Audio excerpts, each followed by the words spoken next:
Yan, ang huli. Ito ang huli ko. Yan. Pang-ulam na. Kaya mga kalat, stop. Ito ang aking huli. Start lang ako ng alas 5:30.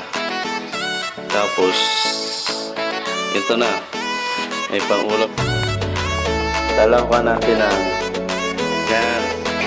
Dalawa natin ang talbos na kamote at banana. Yan ang huli. Yan. Konting oras lang, may ulam ka na, nakatambay ka na.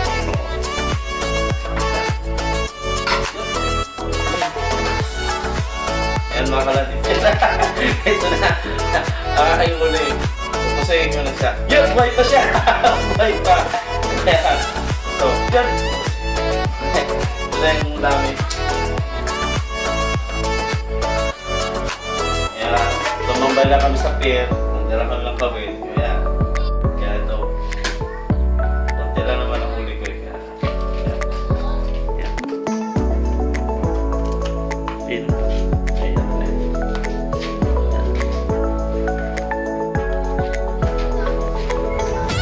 Kahit pala ito, masarap kasi sariwa. Nagalaw pa siya ako. Eh, naghihinga pa. Konti yan, naghihinga pa siya.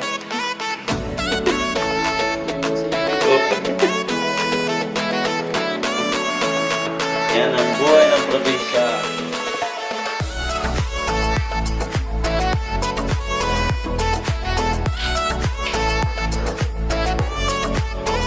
Yan ang balanoy dito. Yan ang pampabango sa isda.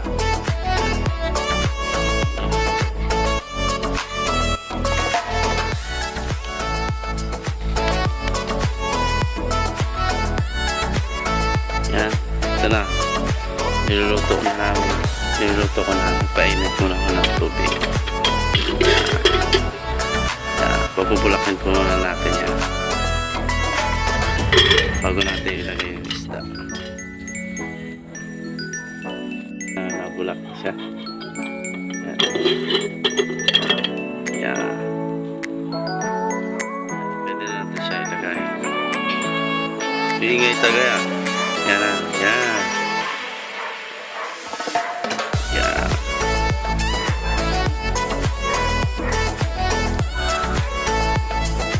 Sariwang isda yan.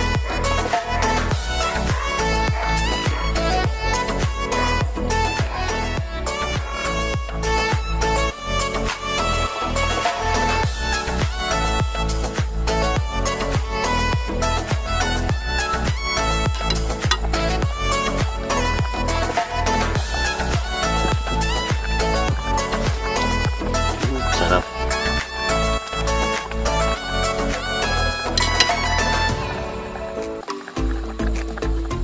Hindi na natin lalagyan na ibang ingredients kasi ito lang at saka yan. Pulo na siya. Lagyan na natin sa balanoy. Yan. Tapos umuwi na natin.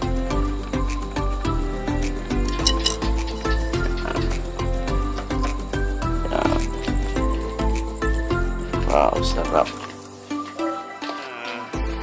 Sama na sa recipe yung aking yung aking huli. Yan. Nakain na kami.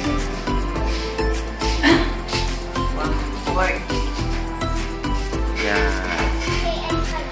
Kain na kami.